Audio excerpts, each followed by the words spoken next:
C'est l'heure des informations sur la télévision nationale. Bonjour à tous et bienvenue.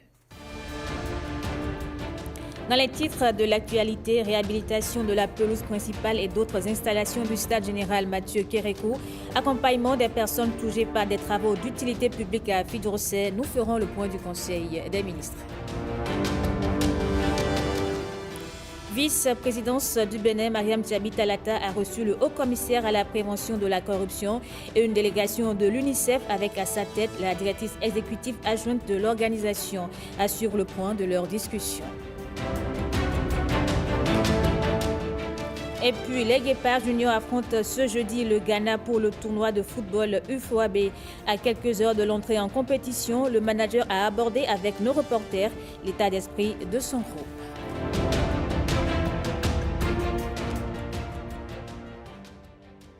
Bonjour à tous et bienvenue dans ce 13h. Je vous le disais à l'instant, les membres du gouvernement ont tenu hier leur rencontre hebdomadaire. Entre autres décisions majeures, les mesures d'accompagnement des personnes touchées par des travaux d'utilité publique à Fidjourcé. On fait le point avec le porte-parole du gouvernement. Le Conseil des ministres s'est réuni ce mercredi 16 octobre 2024 sous la présidence du chef de l'État, M. Patrice Talon, et a pris les décisions que voici.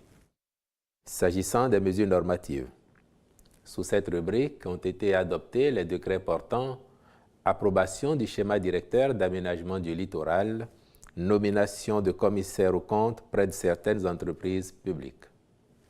S'agissant des communications, en point 1, contractualisation pour les travaux de réhabilitation de la pelouse du terrain principal et de construction du terrain d'entraînement du stade de l'Amitié général Mathieu Kérékou. Les 10 travaux interviennent pour tenir compte des observations formulées par la Confédération africaine de football en vue d'assurer l'homologation de ce stade et lui permettre de recevoir de nouveau des matchs internationaux. Ils prennent en compte la dépose de la totalité de la pelouse du terrain principal et la reprise en gazon naturel avec une demi-lune, la réalisation d'un terrain d'entraînement en gazon synthétique, la réalisation de travaux de clôture du terrain annexe, l'entretien des 2 terrains de football avec la fourniture d'une flotte complète d'équipements entrant dans ce cadre. Le Conseil y a marqué son accord et autorisé la contractualisation subséquente avec une entreprise qualifiée. En point 2, mesures d'accompagnement au profit des personnes concernées par la libération de l'emprise de la rue 12 589 de Fidjourcé à Cotonou. D'une longueur de 548 mètres, cette rue dispose d'une emprise originaire de 15 mètres respectée sur un linéaire de 280 mètres seulement.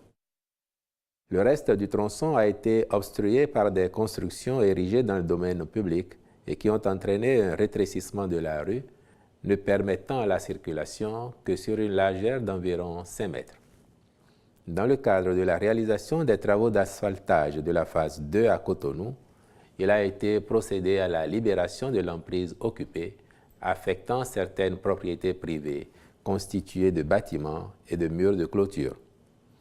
Aussi, le Conseil a-t-il approuvé la mise en œuvre de mesures d'accompagnement au profit des propriétaires sinistrés et instruit les ministres concernés d'accomplir les diligences nécessaires à cette fin. Au chapitre des mesures individuelles, les nominations suivantes ont été prononcées. À la Cour suprême, après avis du Conseil supérieur de la magistrature. Procureur général près la Cour suprême, M. Djidonou Saturnin Afatan. Au ministère des Sports, sur proposition du ministre. Directeur de la jeunesse, des loisirs et de la vie associative, M. Olusegun Judikael Biaou. Directeurs départementaux comme ci-après. Atakora, M. Kunato Isifu. Atlantique, M. Alfred Gbetogo Toyetome. Borgou, M. Abdouaziz Teyami Abdoulaye. Koufo, Mme Solange Bessi. Mono enfin, M. Job Odilon Awelete Moncho. Je vous remercie. Pendant ce temps, la vice-présidente de la République recevait à son cabinet le haut-commissaire à la prévention de la corruption et une délégation de l'UNICEF avec à sa tête sa directrice exécutive adjointe. Ils se sont confiés à Jean Lombima et Blaise Adampo.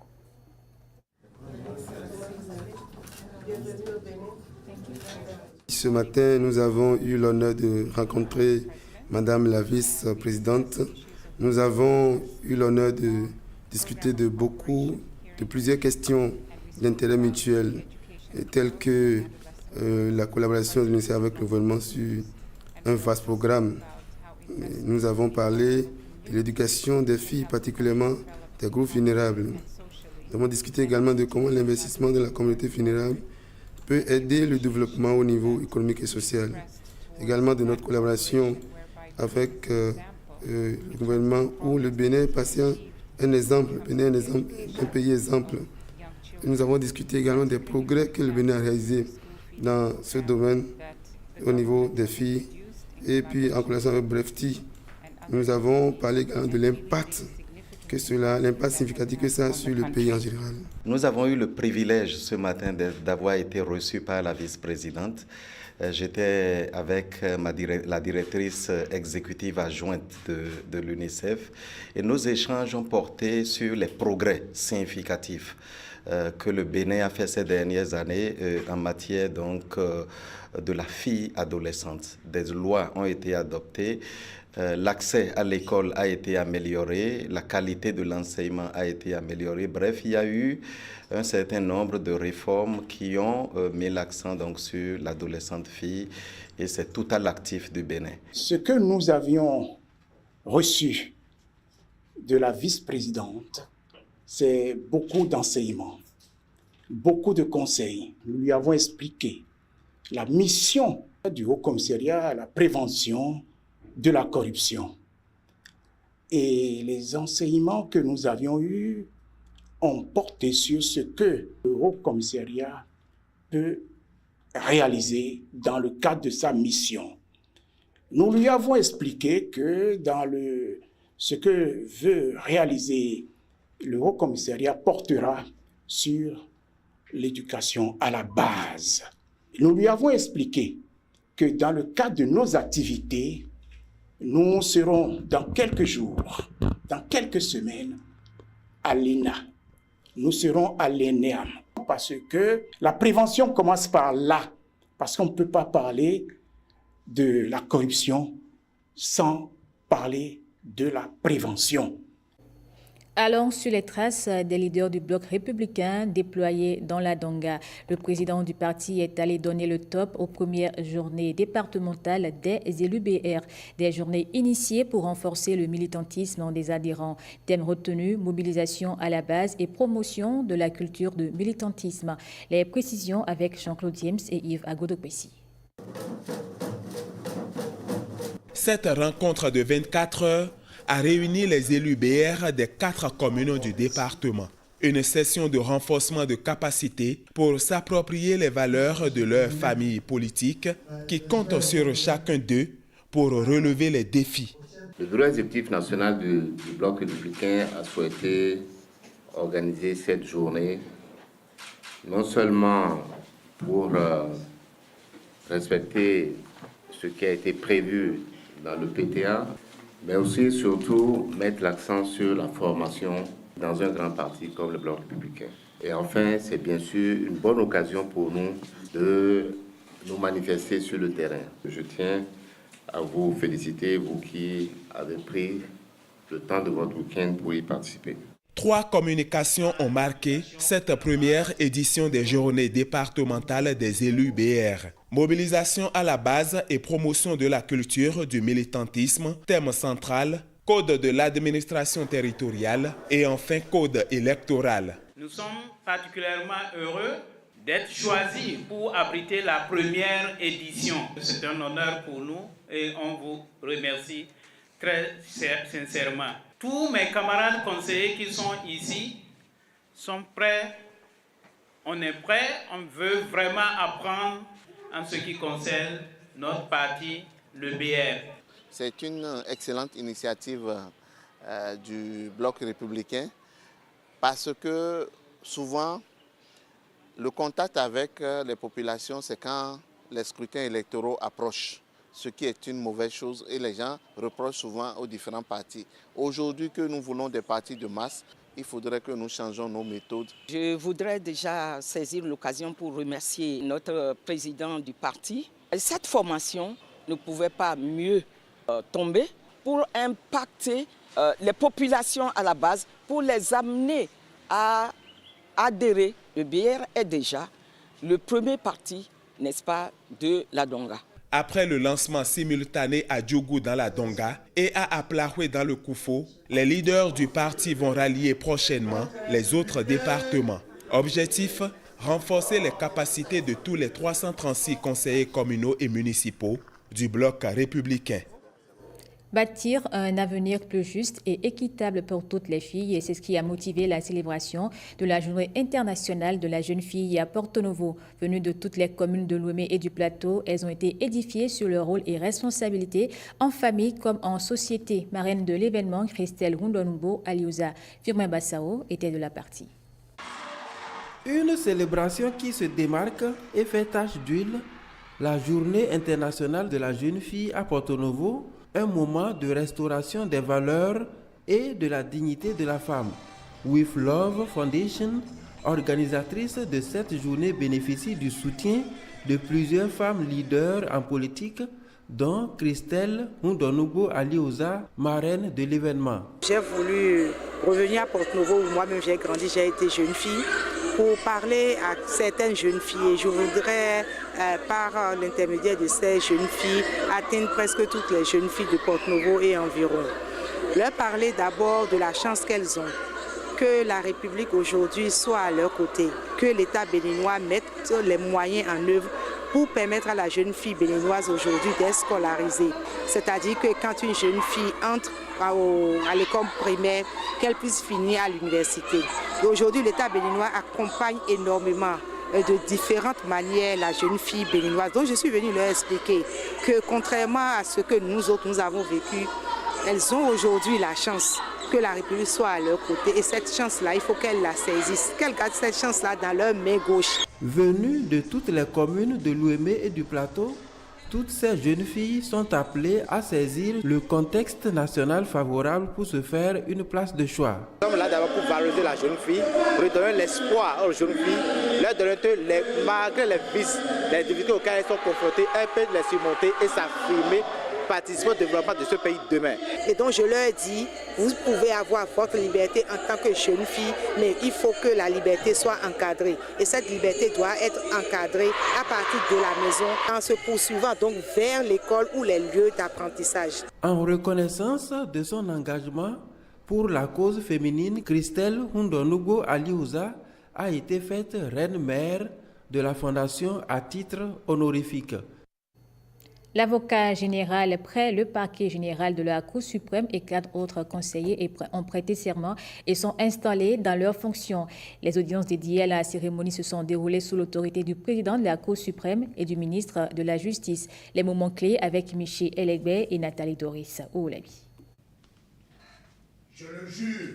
C'est l'avocat général près le parquet général de la Cour suprême, Jacques Memavo-Oussou, qui a ouvert le bal des prestations de serment. Sa promesse solennelle est actée par le président de la Cour suprême après la réquisition du ministre de la Justice, garde des Sceaux.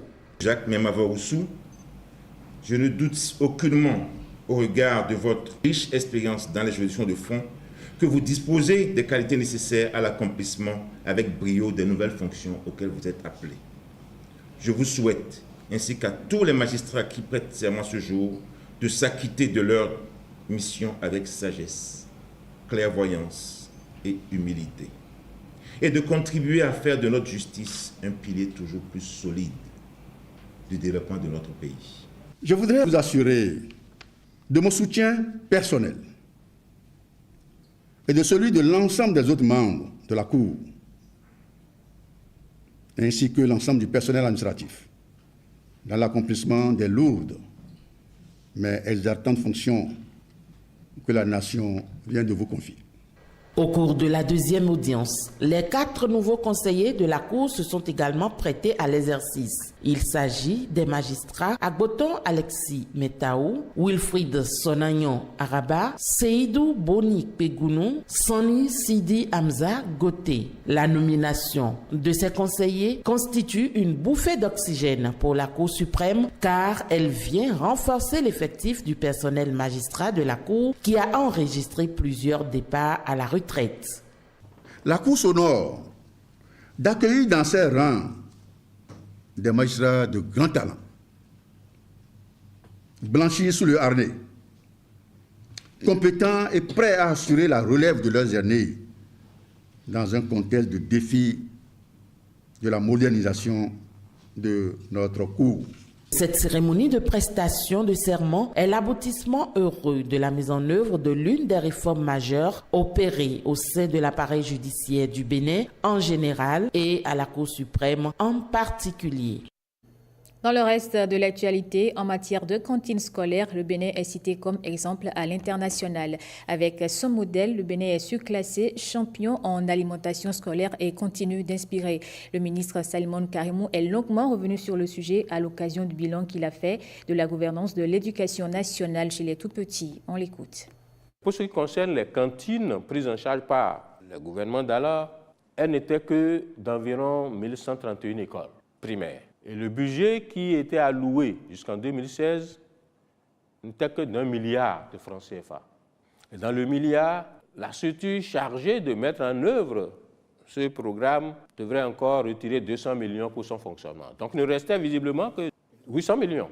Il ne restait que 800 millions pour prendre en charge les 250 000 écoliers. 800 millions pendant combien de jours? Alors, le décompte a montré que les 250 000 n'étaient nourris que pendant 20 jours dans l'année scolaire. Une année scolaire compte en réalité 180 jours. Les enfants devraient être nourris pendant 180 jours. Ça, c'était l'état des lieux qu'on a vu en 2016. Alors, et les cantines gouvernementales et celles des partenaires, au plan national, le taux de couverture n'était que de 31%.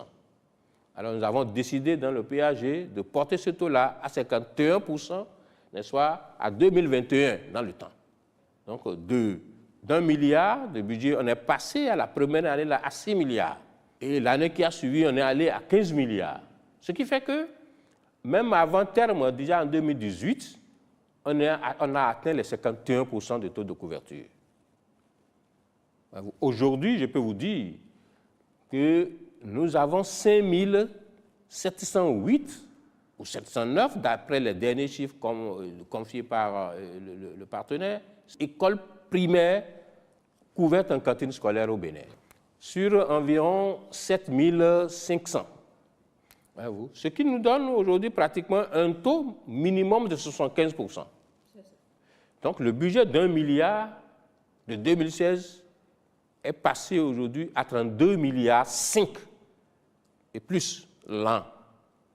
Et figurez-vous, depuis 2017 que ce programme a démarré, il n'a jamais connu d'interruption jusqu'aujourd'hui. Ce qui fait que, au plan international, le Bénin a été reconnu comme champion mondial en alimentation scolaire. Parce que les 32 milliards dont vous parlez là, ce n'est pas, n'est-ce pas, des prêts ni des aides venues de l'extérieur. C'est l'effort national. Écho du concours de théâtre scolaire organisé par le projet Suède Bénin, un concours dédié à différentes thématiques pour soutenir les filles de conditions défavorisées. Le ministère des Affaires sociales accompagne les activités. Océania Deleke et Judicaël Aïna ont suivi le lancement officiel à Kandi. Je te présente mes excuses. Maintenant, dis-moi, comment te sens-tu? Concours de théâtre scolaire sur les thématiques du projet Suède Bénin.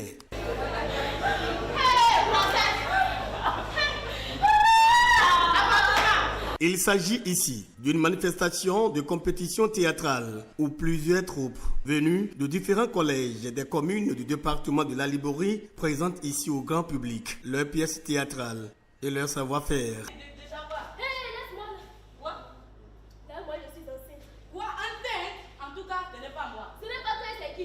Pendant environ 15 minutes, chaque troupe présente au public son savoir-faire. Nous avons organisé des théâtres scolaires pour échanger sur les thématiques du projet Souhaite Bénin.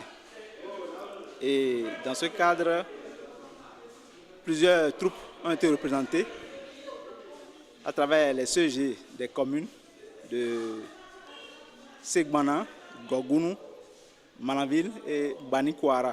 Le passage, par exemple, de la troupe de Malanville porte sur les grossesses non désirées, contrairement à celui de Gogounou qui porte sur l'autonomisation de la femme. Les thèmes qui ont été choisis ont été sélectionnés à dessein parce que ce sont les thématiques qui tiennent à cœur au projet Souhaite Bénin. Au cours de ce concours, un établissement ne peut présenter qu'une seule œuvre devant les membres du jury, bien aguerris.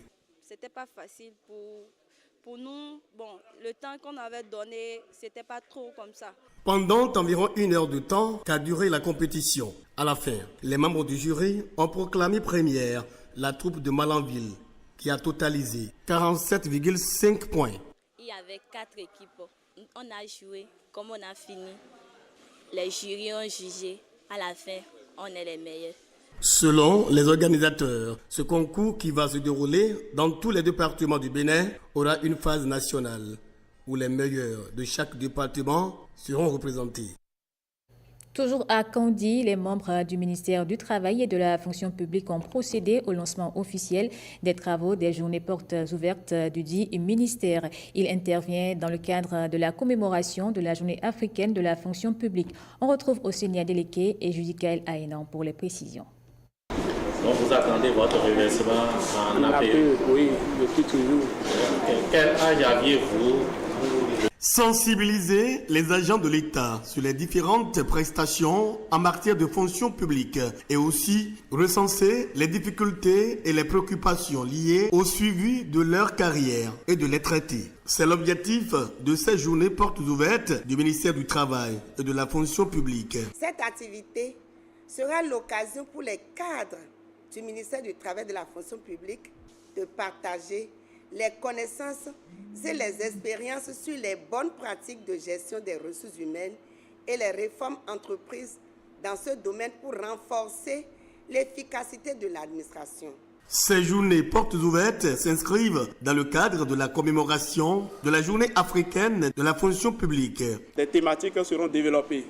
Ces thématiques-là s'articulent autour de la gestion de la carrière des agents de l'État, la mobilité professionnelle des agents de l'État et la formation, puisque c'est une préoccupation aujourd'hui récurrente, et les réformes sur la retraite. Suivi et contrôle de la carrière des agents de l'État au niveau sectoriel et départemental. C'est le thème retenu cette année pour la commémoration de la journée africaine de la fonction publique. Dans le département de la Liborie, le plus septentrional du pays, c'est le département où on a plus besoin de vous qu'ailleurs. Je suis vraiment ravi de cela. Je n'ai jamais su que quelque chose comme ça se passe au Bénin. Hier, j'ai eu l'information. J'ai dit, je vais venir pour finir avec mes problèmes. Ces journées portes ouvertes sont également une occasion pour les acteurs de partager les connaissances et les expériences sur les bonnes pratiques de gestion des ressources humaines. La ville de Boïcon accueille les premières consultations départementales du projet Jeunesse, Paix et Sécurité, un projet qui œuvre pour une meilleure inclusion des jeunes dans les instances de prise de décision pour une paix durable. Une initiative du ministère des Sports et du système des Nations Unies portée par le Fonds des Nations Unies pour la population. Les précisions avec Pierrette Adayossi et Kanel Kapo. Ces ateliers vont nous permettre de mobiliser plus de jeunes. Ils sont une cinquantaine de jeunes à prendre part aux consultations départementales du projet Jeunesse, Paix et Sécurité. L'ambition est d'encourager la participation des jeunes dans le processus décisionnel, y compris les instances de consolidation de paix. Ce projet vise à donner aux jeunes, non seulement vous donner la parole pour recueillir vos aspirations, vos désirata, mais aussi renforcer vos compétences nécessaires pour devenir des acteurs actifs de la paix et du développement. L'objectif, en faisant ces consultations, c'est d'aboutir à un plan d'action national pour la paix et la sécurité. À travers les consultations, nous nous engageons à écouter, à collaborer et à co-créer des solutions adaptées aux réalités des jeunes et femmes au sein des communautés, ainsi qu'aux priorités locales du Bénin. Avec ces consultations départementales, les jeunes verront leurs capacités renforcées sur la résolution 2250 et l'agenda jeunesse, paix et sécurité adopté en 2015. Et donc promouvoir cet agenda à notre niveau nous assure de faciliter la participation des jeunes dans le processus, de nous assurer quand même de respecter les 5 piliers de l'agenda jeunesse, paix et sécurité qui sont entre autres la participation, la prévention, la protection également et de la réintégration des jeunes pour les pays qui sont déjà dans un contexte d'insécurité. Quand on parle de l'inclusion, il faudrait que déjà dès la conception de toutes choses, nous, les personnes handicapées, soyons dedans et contribuons à ça. Conception. Les participants vont également élaborer un plan d'action national en référence à la résolution 2250 du Conseil de sécurité des Nations Unies sur la jeunesse, la paix et la sécurité. L'amicale des pasteurs évangéliques prie pour la nation béninoise. L'événement s'est déroulé autour du thème « Être des ambassadeurs de la paix dans la République à Toviclin, dans le Koufo ». C'était en présence de plusieurs hommes politiques et des fidèles de l'Église, Evariste Zomoron et Samira Tchalimane.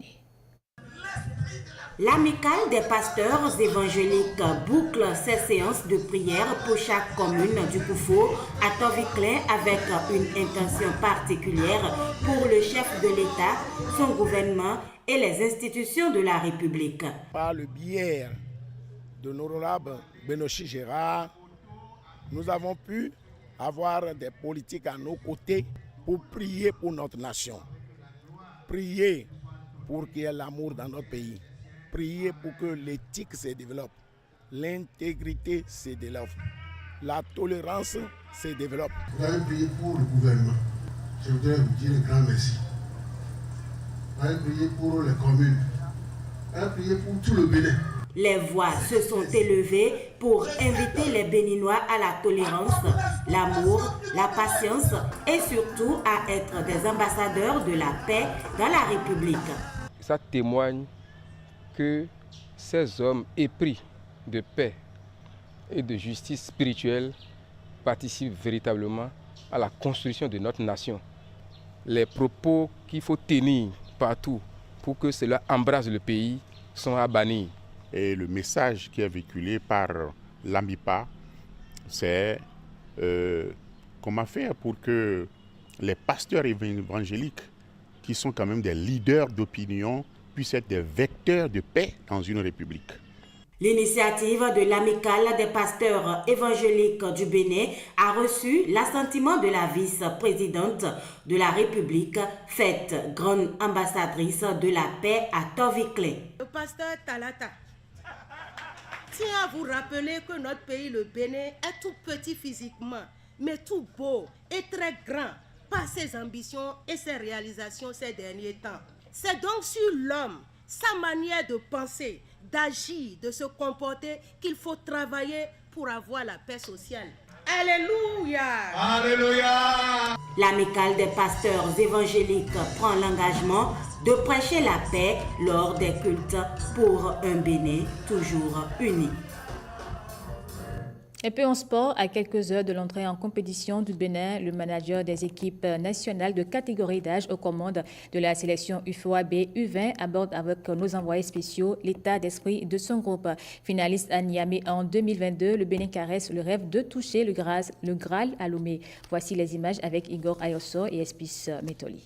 C'est agréable, c'est plaisant parce qu'on sait qu'on est à l'approche d'une compétition qui va donner, entre guillemets, je l'espère, du baume au cœur à tout le monde. Nous, bien sûr, les principaux acteurs, c'est-à-dire les joueurs, le staff, parce qu'il y a un engouement, on sent qu'on est à l'abord d'une compétition qui peut donner beaucoup de plaisir donc déjà à ce groupe, qui vit très bien avec un très bon état d'esprit. Maintenant, ça c'est l'avant-match. Maintenant, il faudra être performant sur le match. Quel est l'atout majeur de ce groupe de 18 ? Le collectif, l'état d'esprit, le collectif.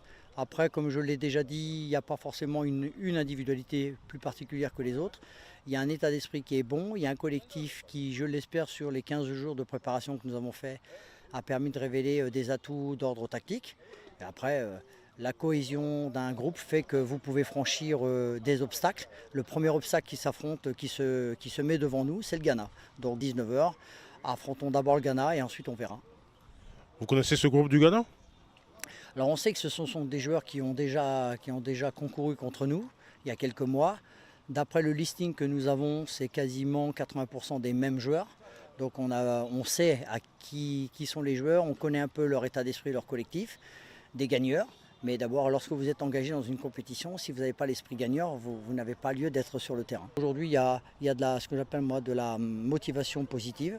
Il faut toujours se dire que bien sûr qu'on aurait peut-être pu mieux faire si on avait eu peut-être un peu plus de temps. Peut-être que si les conditions... Non, il n'y a pas d'excuses. C'est ce que je dis souvent. On cherche toujours des excuses lorsqu'on commence à être petit ou lorsqu'on n'est pas sûr de soi. Je répète, c'est aussi à nous, le staff, de montrer une grosse motivation. Les joueurs sont motivés, nous on est motivés. Maintenant, saisissons l'opportunité qui nous est offerte de briller fièrement pour le Bénin et de montrer une belle image des guépards U20.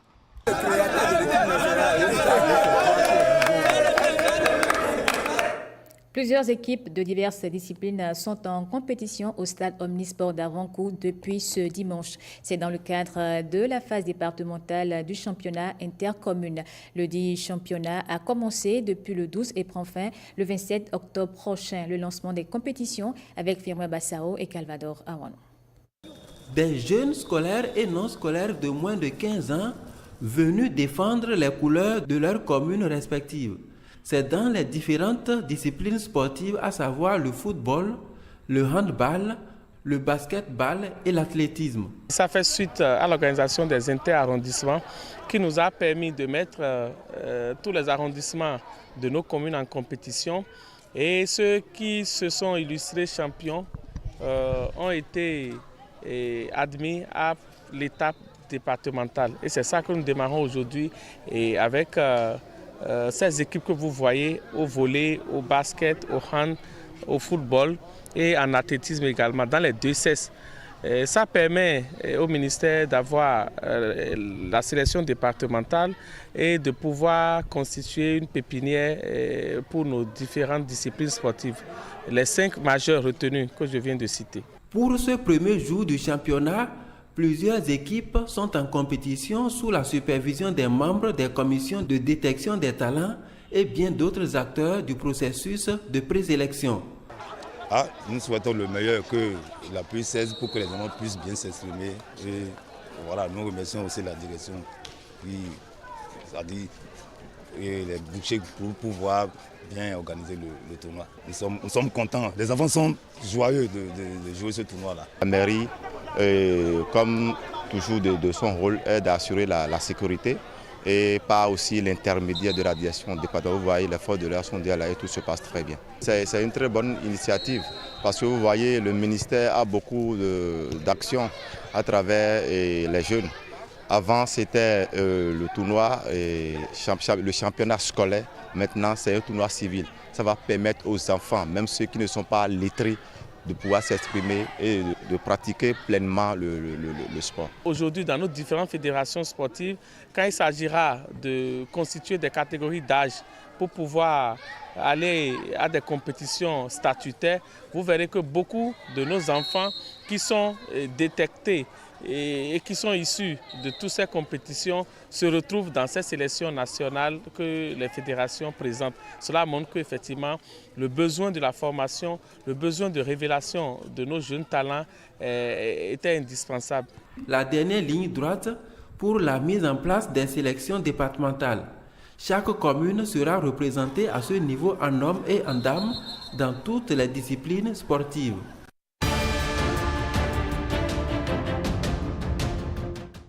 Hors du Bénin au Niger, la junte au pouvoir rebaptise des rues et monuments portant des noms français. Au Kenya, le Sénat lance les débats sur la destitution du vice-président. Écho aussi de la présidentielle aux États-Unis. On fait le tour avec Génial Afoudamoussi Abouka. L'avenue de Gaulle et la place de la francophonie n'existent plus au Niger. Le régime militaire au pouvoir a débaptisé mardi plusieurs endroits historiques de la capitale Niamey, portant jusqu'ici des noms évoquant la France, ancienne puissance coloniale à laquelle ils ont tourné le dos. Au pas de charge, sur fond de musique militaire, plusieurs cadres de la junte ont arpenté les artères de la ville pour inaugurer les nouveaux noms. Le régime nigérien franchit ainsi une nouvelle étape dans la rupture avec la France, entamée depuis le coup d'État qu'il a porté au pouvoir le 26 juillet 2023.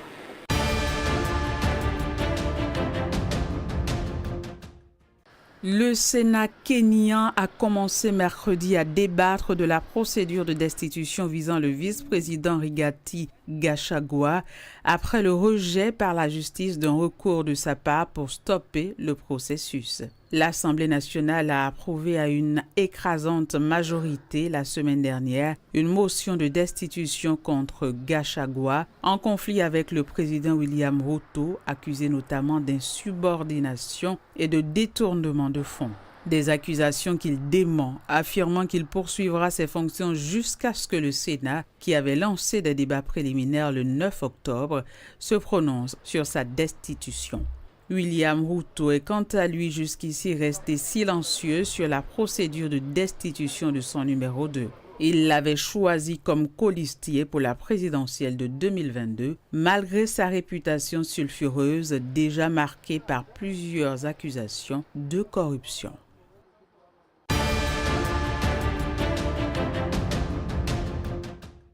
Aux États-Unis, à 3 semaines des élections, l'État de Géorgie voit ses premiers électeurs faire la queue dans un bureau de vote à Albany. Un responsable électoral de l'État de Géorgie a déclaré qu'un nombre record de votes anticipés en présentiel a été enregistré mardi. La Géorgie, rappelons-le, est l'un des États américains qui autorise les électeurs à voter en personne avant les élections de novembre.